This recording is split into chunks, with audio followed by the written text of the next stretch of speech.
Step into the Fieldhouse, your front row seat to legendary victories and untold stories. Hey, I'm your host, Lance Lunner, breaking down sports from the inside out, along with co-host Jimmy Lackey. It's more than just a game. It's the Fieldhouse Podcast. Hey, welcome into the Fieldhouse Podcast. We are a production of the Kids Inc. Sports Network. Thanks for joining us today. I'm your co-host, Lance Lunner. We have the man over here, Jimmy Lackey, CEO, Prez, does it all for Kids Inc. Jimmy, you know the drill. What's the best thing that happened to you today? You know, that's the – well, we didn't – I've asked you probably 64 times. Yep, number 64. You know the best thing for me today? I got to wake up and tell my first child – happy 33rd birthday today. Wow. She's 33 today, and so she's given us 3 grandsons and a great son-in-law, and made Kim and I mom and dad, so getting to tell her happy birthday today is probably at the top of that What do the list. kids call you? G-Dad. G-Dad. Yep. Yeah. You know how that started? No. And don't take this as self-serving. It's just this is how it started. So George, the middle one, and Jayla were at the grocery store. And a couple years ago, Kids Inc. had a deal, and we were on the cover of Accent West, and my picture was up there. And so they're sitting in line. Jayla's not paying any attention, and George just as nonchalantly, he goes, "That G-Dad." And she goes, "What?" And he goes, "That G-Dad." And she looked up and she went, "Oh!" My picture was up there. So that's when G-Dad arose, and it's just stuck ever since then. All the grandkids call me G-Dad. I like that. But that's how it started. That's a great story. He just said, "That G-Dad." Yeah, I like that a lot. So that is a good one. Hey, it is number 64. We have a tradition here. We just a player maybe we played with in high school, or somebody we admire in the pros, or just just a fun player, and what number they wear. And today is 64. And for me personally, it was very quick. Yeah, mine too. I don't know about you, but we were kind of the same era with that. But go ahead. Old school, Jerry Kramer, Green Bay Packers, hands down. Maybe the best ever at his position, in my opinion. So that was an easy one. I haven't even looked at the book to see who's in the book. It's got to be Jerry Kramer, 64. Got to be. What happened was the Packers were the team of that era, and then the Ice Bowl solidified his whole when he threw the block for Bart Starr. There he is. That's 64 right there. And the famous sweep, the Green Bay Packers sweep, he led that. But also he wrote a book. More of a kid's book at that time. There weren't that many sports kids books that were out in the 60s. We're aging ourselves, obviously. But did you ever read the book? No, I have not. Yeah. I have not. I still have a hardback. I'll bring it to you. You'll want to read it, okay? I mean, it's worth your time. So, but yeah, Jerry Kramer, Vince Lombardi, Bart Starr, Super Bowls, everything like that, the first 2 Super Bowls. Everybody's heard my story a jillion times. You know, I wrote to Bart Starr and Donnie Anderson when I was a kid and got pictures back. I'm sure their agents just put them in an envelope and sent them, but I got them. And you think they had agents back then? Somebody in the front office probably did that. Yeah, maybe front office people, but yeah. Yeah, somebody sent them. But I heard a lot of those guys did it themselves in their own time, or had their wives do it, or whatever. The cool thing with mine was with Donnie Anderson's, and I've had a chance to meet him several times now through a mutual friend in Dallas, but you know, our high school athletic director was his high school coach in Stinnett, and he brought him in to be the speaker at our all-sports banquet my senior year. So I took that picture back and had him sign it again. Well, it had 2 signatures on it. I don't know if I know where that picture's at now. Yeah, wow. Played at Stinnett. Can you imagine? Yeah. Speaking of Stinnett, I mean, Jimmy, they're in the state semifinals. Yeah, they're tough. They're now West Texas High. Them and the Blackhawks kind of – Phillips Blackhawks joined each other. Did you know I used to referee at Phillips? You did? Back in the day, yeah. When I was in college, I refereed basketball back when we only had a 2-man crew. And there was 2 coaches. If Denny Dawson out at Phillips or Dale Blount at Channing, when Dale was at Channing, whichever one of them called me first on a Tuesday or Friday, because that's back when they played was Tuesdays and Fridays, I'd go. Number one, they paid you 35 cents a mile to and from. They fed you chicken fried steak afterwards. And so it was that was incredible. And I mean home cooked chicken fried steak. And sounds great right now. Yeah. And back then they'd pay you like $25-$30 a game. What now? Would they call you weekly? So you didn't know your schedule like a month in advance? Usually for a Tuesday game, you got your call Monday, and Friday games you got your call on Thursday. Yeah. So those coaches had to go week to week. Mm-hmm. What if they didn't get refs? Did that ever happen? I'm sure they got them, but I just But I got to call a lot for those two guys. And always appreciated it. But I called it. Dale coached in Channing, and I went up and covered a game there for the Globe News, one of the first games I ever covered for it. And they didn't have a football team, so they had homecoming on the basketball court. Yep. It was awesome. Yep. It cracked me up, but it was awesome. You know what I mean? You got the court coming out, the king and queen. It was pretty cool. When I was a kid, Phillips used to play Dumas in football. 2 black and orange teams out there. It was really weird. Yeah, I mean, they were small school, but we played them in football when I was a kid. Used to go to those ball games. So West Texas High, that coach has done a great job. Jeff Smith. Kids. They've got a good football team. They got a shot. Yeah, they do have a shot. They got a legitimate shot. They have their quarterback Winters. They rush him 40 to 50 times every game, and that's their mantra. That's their style, and they don't back off of it. And the young man's holding up, knock on wood. But I saw that game when they beat Panhandle, and he scored every point, like 52 points himself. Touchdowns and 2-point conversions. And but they got a chance. Panhandle is no slouch. And Panhandle is no slouch. Yeah, and Groover's still alive, so we'll visit about that. They play Munster, which is going to be the team that they lost to last year in this same round. But back-to-back years in the state semifinals for Coach Kurt Habather and Groover, so congratulations there. Hey, we want to congratulate one other coach before we start. I was out there last night. A.J. Johnson, I saw that. Paladuro Dons, Lady Dons coach, won his 600th game. And here's how, obviously we're older dudes, but here's how he is.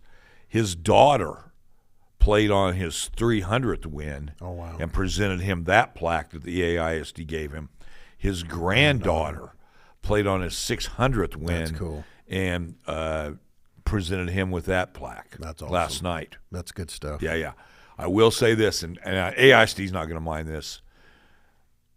Congratulations. Did you guys over there, Maddie, or were you a speller growing up, like really good? Okay, fair. She's shaking her head. Congrat or congratulations is easily misspelled. You know what I mean? And it was misspelled on the plaque. So, yeah. And I'm not calling out Paladuro this, and when we were looking, I was there watching, and so they have these really cool banners honoring teams. And the track ones are on one side of it, and Tom James, unbelievably great track coach there. Yep. But on those, guess what we noticed? They spelled principal L-E instead of A-L. But it's way tiny. You got to be standing at it or looking at it. But they must have ordered them all the same because like 7 of those banners are misspelled. Easy 2 words to misspell. It happens. Were you any good at spelling? Yeah. Yeah, and I still am, but I still miss stuff. We all do. What's Maddie the trick? Can tell you. You can't. I tell you. I think it's a God gift. I'll tell you part of it is in this day and time, people rely on spell check, but you can't rely on that all the time, right? Because there's other versions, and if they don't pick up the right, style they're using. I was a brutal speller, and when you're in the newspaper business, I had to really learn. So what you do as a writer. You just write. The first time you just write from your heart. I call it bleeding on the keys. Yep. You write from your heart and your soul. Then the next time you put on your editor glasses and you look at the copy just as boring words. Just make sure they're spelled correctly. It took me about 10 years to learn that, but I finally did learn it. God rest his soul. Pat would hate for me to tell this story, but when Pat and them opened Happy State Bank in Canyon. Pat Hickman. Yeah, Pat Hickman. When they opened the new bank building there, if you walk in, I think it's still there. When you walk in the front doors on the right, there's a stone Bible verse on the wall there, and the word thieves was misspelled. And they've kind of scratched it in properly as best they could. The last time I saw it, it was still there. But, it happens. It does happen, happens man. to It's everybody. congratulations. It's a hard one. principal, A-L-L-E. They're both correct. Different meanings, obviously, but yeah. When it's one of those bronze casting things, yeah, you want 500 people to review it and make sure it's right. And yeah, it's so because I was going to take a picture and say, "Hey, congratulations, AJ," of the plaque, and they kind of grabbed for me. And Maddie can tell you. It happens. I mean, we'll send something out and we'll look up and it says Tuesday, June 11th, and Tuesday's June 9th. And it just happens. It does. It's nothing to freak out over. But the bottom line, congratulations, A.J. Johnson, 600 wins, and he's been a staple at Paladuro. Now his granddaughter's a very talented freshman over there, and they beat Lubbock Cooper, a good Cooper team. Did not score in the second quarter. They were stuck on 18 forever, Jimmy. Oh, wow. You just look up there, 18. He didn't score in the second quarter? No, and still came back and fought and won, 41-38. So it was a lot of fun. What, you got anything on your mind? You want to kick us off? Or do I'll let you start. I got a couple things, but you may hit them. Yeah. I was down in Jerry's World Saturday watching Texas Tech that morning and got on the field early. I went with Mike Johnson, and him. He rolls just different. Here's how he rolls. He's going to be there 4 hours early. As soon as you can walk in the building, he's there. He's there, okay? And also we thought traffic in Dallas, 84,000 people at the game. But it is unbelievable to be on the field where the Cowboys play. I don't mean to be fanboy here, and you look up and you're actually under the big screen, at the 50-yard line. Hoping it doesn't fall on. Yeah. But anyway, Tech, very impressive. BYU obviously lost their bid out of it and got to meet. I got on the field and did talk to Cody Campbell. Okay. So if he's ever in town, we may get him on the pod, he said. There's no guarantee with him, you know what I mean? It's just he's the billionaire who coughed up all the money for the team. And they were asked that question in the press conference. The perception of Texas Tech right now is the best team money bought. Yep. And it was a Fort Worth writer. The national media is more into that than the local one because we've heard it over and over. But they have they had Jacob Rodriguez coach up there and Joey McGuire. And Coach McGuire goes, "What do you think, J-Rod?" And he goes, "If you're going to buy a team, buy the best." Just like that. Yep. That's all he said. And Jimmy, if you look at the numbers, it's fair play.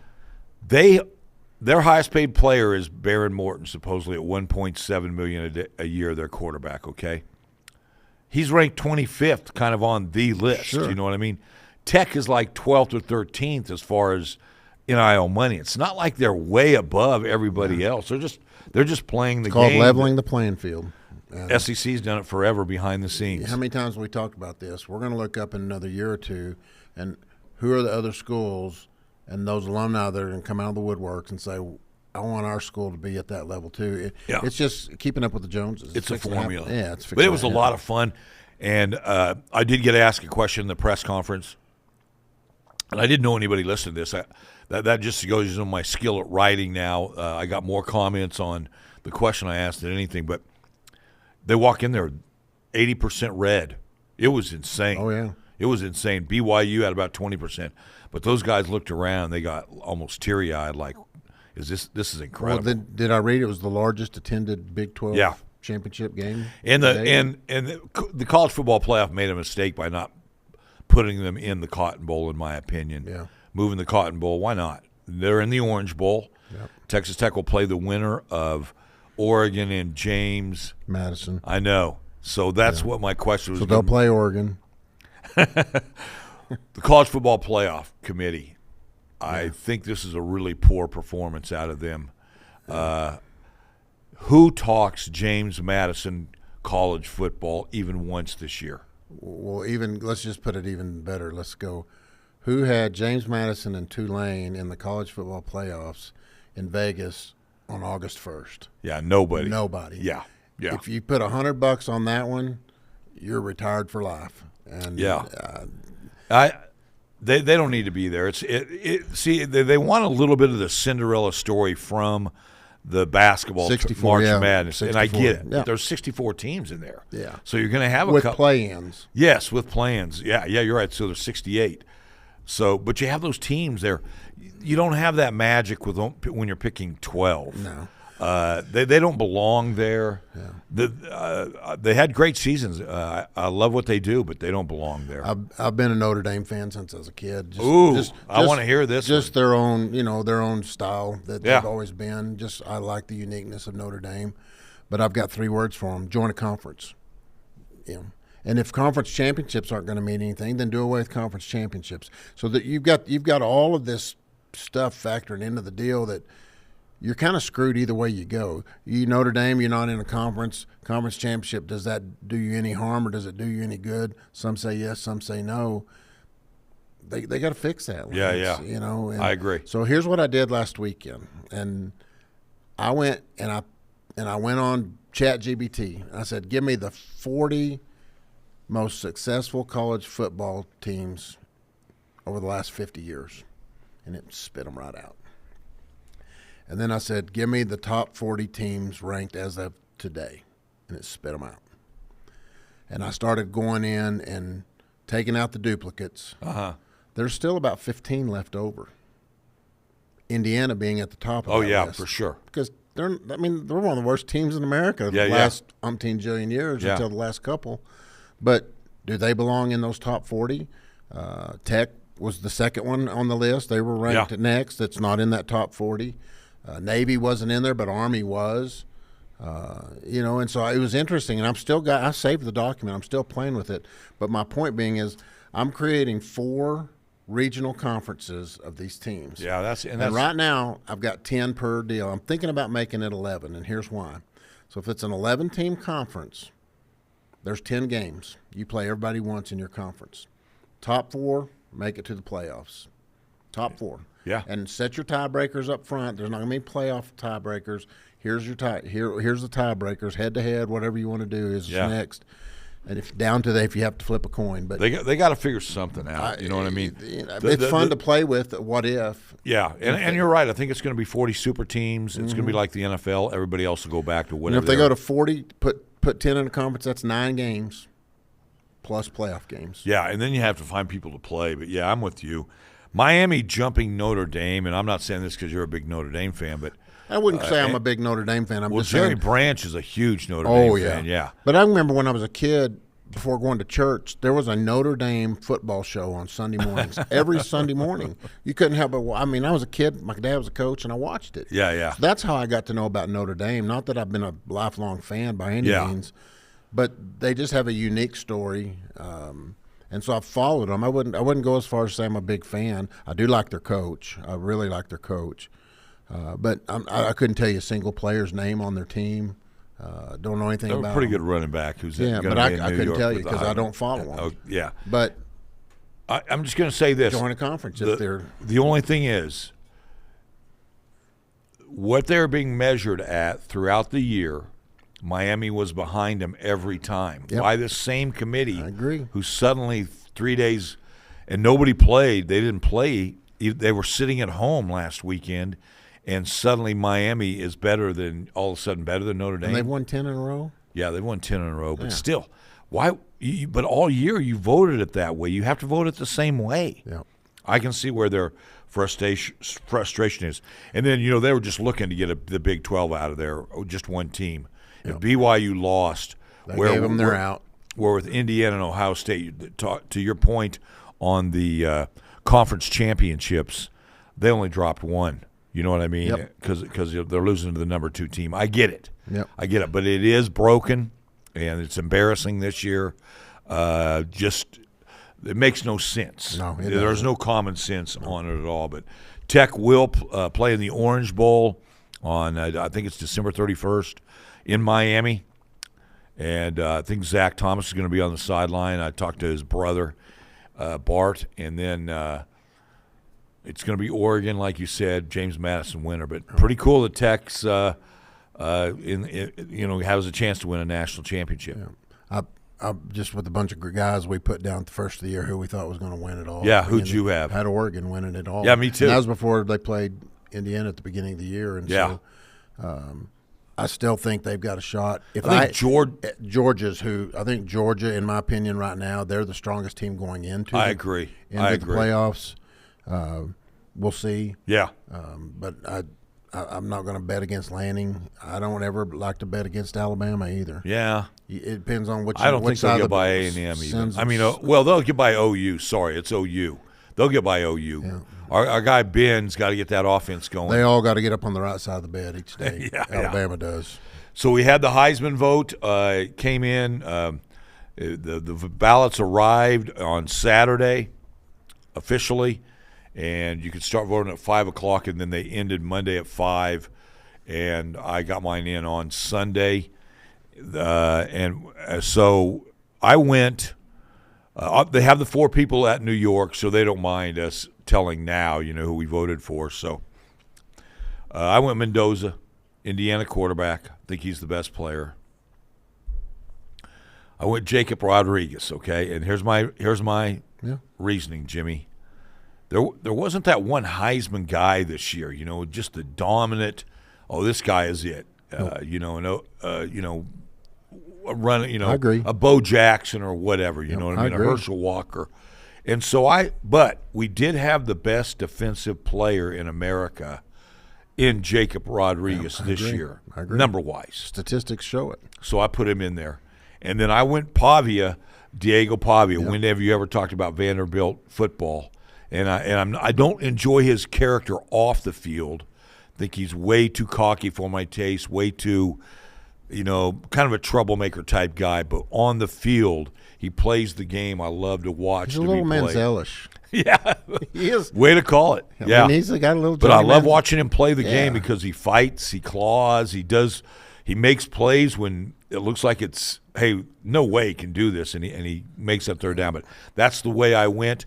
Rodriguez did not get invited to New York City. Saw that. I texted you the other night when he made the deep ball Yeah, pass yeah. at that toward the end of the ball And I game. agree I with- said he just won the Heisman. Yeah. On that solidified it for me. And that's Mendoza's great story as well. Clutch spark. And then you sit there and watch him after the game. He could not settle down. He was just wound, hotter than a tick, so excited. That's raw. Yeah. It's not arrogance. That's No, not anything. he's a kid. He knows that they're in a place nobody expected them to be, and they're just enjoying it. Yeah. And then they got their coach, who doesn't hardly say anything. It's just business as usual. It is. It's just business. He's about the process. He totally is. He's the real deal. Yeah. And there's a reason why they're at where they are now is because he's methodical. He is. He's He's like, what did we do? We qualified. We won. We won. But and also, it doesn't his mom have MS or something like that? She's wheelchair bound. And I saw the video after the first time they saw him after the game with the mom and dad. Oh, wow. It's very emotional. Wow. Very cool kid though. You know what I mean? So love that. His stuff. brother's his backup. I know. It doesn't get any better than that though. That's pretty cool. Yeah. We got to talk about this. We're old dudes. Indianapolis has signed Phillip Rivers, 44-year-old quarterback, out of retirement since 2020, since COVID, to be there on their. He's just on the practice squad now because of all the injuries. But they wouldn't have signed him if they don't have him planning on at least being third string or the backup. So Phillip Rivers has like 10 kids. He doesn't cuss. He's not your typical football player, you know what I mean? He's a family guy. He's coaching his kids' high school football team, running the same offense as Indianapolis and having discussions weekly with the offensive coordinator, head coach of Indianapolis. So I love these kind of stories. I mean, I'm a sucker for them, but what's going to happen the first time he gets blown up by a D end at age 44? I was having this conversation with somebody the other day. My dream job, other than the one I have right now, would be to be a third-string quarterback of an NFL franchise, hoping to God I never had to go in, because the league minimum for rookies is $840,000 a year right now. Wear the hat. I could wear the clipboard. I would lose weight and make myself look good for that. Yeah. If I possibly could do that. That's funny. $840 a year, hold a What do clipboard. you think of Phillip Rivers, though? I love it. Yeah, he obviously probably stays in shape, and those guys, they don't ever quit being competitors. I mean, people that make it to that level, Lance, are a different breed of cat, and I'm gonna give you whole different analogy. But the first time, I used to play golf, and I could play golf well as a young person. But I found out one day where I saw the line in the sand between me and other golfers. And this goes back when I ran the alumni office. Ed Wright called me in the middle of summer, wanting me to come play golf at Emerald Country Club one day, and I did not feel good. I had a head cold. I said, Bug, I can't do it today. He goes, I didn't ask if you could do it. I said, be there at 1:30. I'll cover all bets. I don't know if you know Ed Wright or not. Big cattleman. He comes to all the WT games. Yeah. I know who he is. Yeah. It is. I'll cover all the bets. I'll cover all the bets. Okay. He said, Did you play a lot of money games? No. Oh, gosh, no. And I'm like, oh, gosh, so who are we playing golf with? So I pull up, get out there, and go to the range, putt a little bit, and I look up, and he said, all right, like, we're on the, Dad talk, like, let's go. Yep, and it's Tom Dowdy and David Waite. Oh, my God. And I'm like, Ed, Ed's 12 handicapper at best, and I don't feel good. I might get lucky and shoot par out there. I'm not going to shoot under par. Here we go. And so I think it's number 9 at that time. They've changed the course since then. There was a trap on the right-hand side, par 5, going back toward the clubhouse. And Tom hit his ball in the sand trap. I told Tom this when we inducted him into the Hall of Fame. Yeah. I said, you won't remember this, but I do. But this was the day that I realized I'm a golfer, and then there's golfers. Tom's 195 from the flagstick, pulls a 4-iron out, knocks it 6 feet from the stick. Oh, my gosh. Just as smooth and, as if he were in a perfect lie. Yeah. Just not a big deal. And I went, okay, that's what that looks like. So we get done. Ed shot 69 that day. He will tell you to this day is the best round of golf he ever played. I shot 76 and felt great about myself because I just felt like crap. Yeah. Waite shoots 64. Dowdy shoots 65. I don't know what their bets were and who won what or who lost what.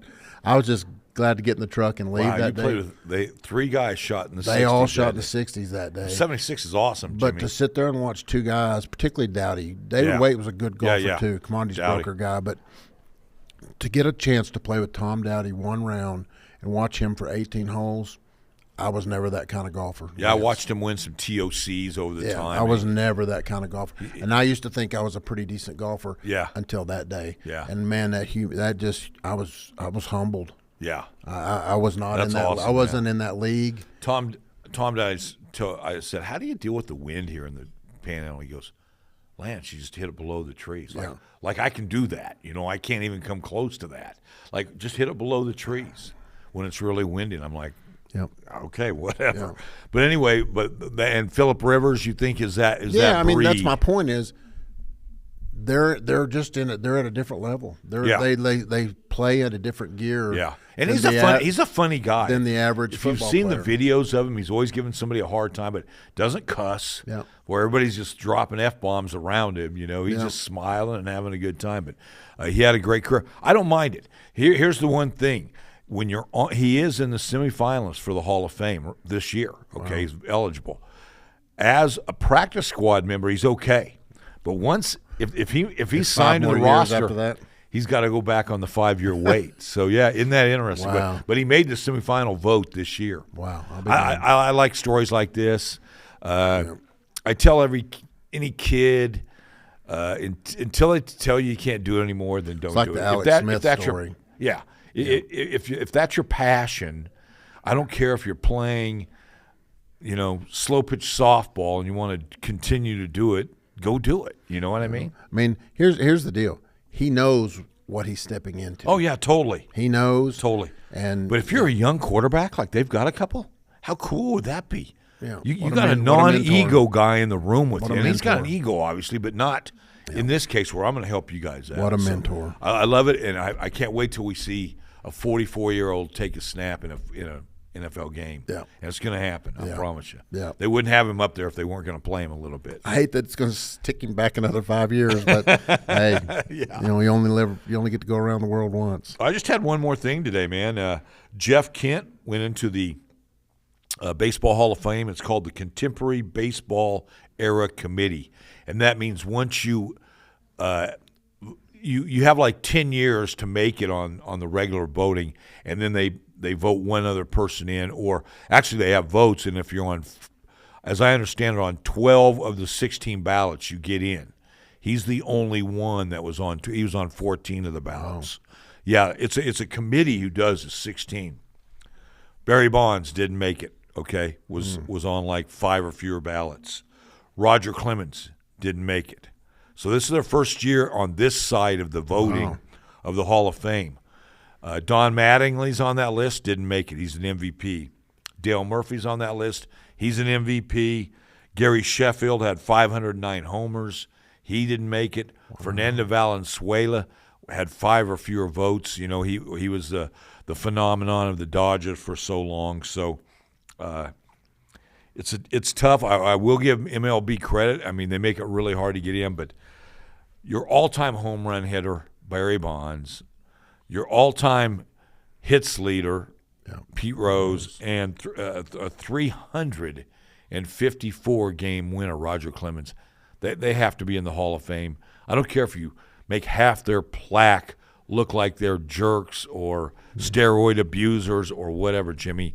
You have to have these people in the Hall of Fame to tell the story of baseball. Yep. And let's quit being holier than thou and just put them in and explain. They abuse steroids, or they, weren't nice people, or whatever. Yeah. What's your thought on this? Right, wrong, good or bad. They're not an O.J. Simpson type situation. They're not. There's levels, and I'm not the one. I'm not the one to play judgment on that deal. But were they the best of the best in their spot? Yes. Have others done what they did and not been punished? Yes. From a steroid use, half the Hall of Fame probably at one point in time would not be in there. Pick it, football, baseball, whatever. And so to make a scapegoat out of one person, you made your point. He's gone. I'm using Pete Rose as an example. Yeah. Honor what he did on the field. Yeah. And there's a lot of people that would disagree with that, and from I get it. And from a Kids Inc. perspective, I have an issue with that. I got it. I got you. I mean, we want to set examples for kids, and but he did set an example as a player. Yeah. He didn't set the best example off the field. Yeah, no. Very well said. Very well said. Yeah. Yeah, that's kind of where I'm at. The steroid thing, just, and not to harp on it, but what bothers me the most is we are talking about the elite, the guys who excelled at the game even without it at times. But what about all of them that you just wanted to get paid, or just hit, instead of 5 homers, I'm going to hit 12 homers, or 10 homers, I want to hit 18 homers. And they did the same thing, and they're not even being questioned, Yeah. Now, they aren't up for a Hall of Fame either, obviously. Yeah. But still, that's my point. It was part of that era of baseball. Nobody's proud of it, but it happened. Canseco, you got there's 2 that Sosa, you know what I mean. But they changed baseball that year. Yeah. It was so fun to watch. And Sosa was one of the most popular players around back in the day. Yeah. So yeah. My last one is I had Amarillo College baseball coach Brandon Raines on my show, and he is so excited. Him and Coach Cobb, his pitching coach, they talk about it. He says, at least 10 minutes a day, this comes up. But we talk about the field they're going to have out at Rock Rose. And with the dirt being moved, they're excited driving by and seeing how – and he flat out said that's going to be a game changer for the Amarillo College program, in that they have a facility to play on every day where the players can go there and work out if they want to on their own. They can do whatever. They don't have that right now. And I'm talking about the time. They have to use Amarillo High School, which he was very thankful for AISD for what they allow him to do. Mm-hmm. They play their games in Hodgetown. They're not allowed really to practice there much. It's just he was shouting out Rock Rose without even really nudging him in it at all. So That's just another aspect of Rock Rose. Well, and this goes back, and people don't know this, but Russell Lowry Hart, who was the president at Emerald College, was a student at WT when I ran the alumni office. That's how old I am, and that's how young Rusty is, and I still call him Rusty to this day. He's now the chancellor of Austin Community College. And but he would tell you that I had this conversation with him long before we ever announced that we were going to even launch a campaign to look at building a complex like this. And I said, Rusty, what if we put one large field out there for this reason? Number one, you're adding baseball back to your program. You don't have a field. I understand you're going to use Hodgetown for games, and I think that's great. What a recruiting tool. Yeah, it is. But there'll be times it's not available. But where are you going to practice day in and day out? Yeah, like last year when they were fixing the field. They played no home games in their Western Junior Athletic And the college had to rent WT or Wayland exactly to play their conference games. So officially they didn't have a home game. Correct, yeah. And they're spending money at other places. And so I said, what if we build one large field out there, kind of make it the footprint space-wise as Hodgetown? Here's another reason we can do that. Think about this. Canyon High School, West Plains High School, Randall High School, Amarillo High School, WT, and a field there. There's 6 fields, regulation size for high school baseball too. What an opportunity for us to get all the area baseball coaches together and host one heck of a varsity baseball tournament. Yeah. And so that was the premise behind wanting to build one larger field out there, was for those opportunities. But that way your Emerald College kids aren't living out of the back of their trucks all the time. Yeah, totally. Showing up to practice here or showing up to practice there. You got a place you could practice. We can make that available every day during the daytime. Kids are in school. Our kids, our age kids are in school. Man, y'all can have your practice place every single day of the week. That's how that conversation happened. And I'm thrilled that we got to add that big field in the mix of this deal. But I still have this mind, and I haven't talked to any baseball coaches yet at the high school level, but there's 6 fields within. I mean, Randall's across the street. West Plains is down the street. 6 or 7 miles down the road, there's WT and Canyon. Emerald High's right up Bell Street. And then we still got 3 more at Tascosa, Paladura, and Caprock here in town. What an opportunity to host a massive varsity at host the different levels, the small schools, large school division. I like it. Baseball tournament. All the AISD schools at least have the infields turfed. But what an opportunity. Yeah, no, I host agree a with you. big tournament like that. That's what I think we did a decent job in forward thinking on what other opportunities can we make available at this complex. That's just one of them. Yeah. Is the opportunity to host the older kids out there, high school and college. WT could host a baseball tournament. Emerald College could host a baseball tournament. At least there's 2 fields available out there, Hodgetown being another one. Yeah, no, I agree. And so you just have to think about those things ahead of time. But Rusty and I talk about that. Dr. Lowry Hart, for those of you who don't know who I'm calling Rusty, we had that conversation long before we ever announced this project. And you have a program that is on fire, excited about getting out there and getting not to mention that the young kids will see those kids out there. Oh yeah, totally. And it just spans the ages. It's going to help the whole baseball 100%. world. So yeah. You have anything else? Nope. I think we covered it. I had the college football playoffs down to talk about. Was a big one, and the ones that chose not to play in bowl games. You and I grew up on bowl games. I think Joey McGuire has a good point real quick on that, though, Jimmy, is that he doesn't think the system is messed up. He thinks the schedule is messed up. And let's start in 0 week, which they don't, majority of them. And then you can have that done, and you can play your national championship game on January 1st, which I like that. I like that concept. That means you could fix portal, you could fix transfer, you could fix a whole lot of things with a timeline. His issue is playing football during the second semester of college. Yeah, exactly. Yeah. You could fix a lot of. Here's the rules about this if you standardize your timeline. Just do the scheduling. Yep. Yeah. I agree. Yeah. Yep. Thanks for your time. All right, man. Good stuff today. Any advice? You MC a lot of things, and I'm going to be MCing at Hodgetown this Friday night. Just introducing bands and getting people pumped up to see Santa Claus and things like that. Any words of advice? Just make it fun. How? You're a natural at that. Lance. Okay. For me to sit here and tell you how to MC an event, people watching this will go, what experience does he have telling him? I don't have that kind of experience. I'm not afraid to get up in front of a group, but my gosh, that's what my plan is. Just have some fun. And, absolutely. Yeah, just to get kids That's involved. what it's for. Yeah. And That's what I'm going to do. That would be. I appreciate the confidence. That's my advice to you: is just have fun with it. All right, we will have fun with it. So, cool. Hey, thanks a lot. Number 64, 65. Pretty easy for you. Not right this minute. I've got to say the same thing to me. Yeah, not right now. More of a high school teammate of mine. Yeah, I may have to pull the old demon yearbook. Okay.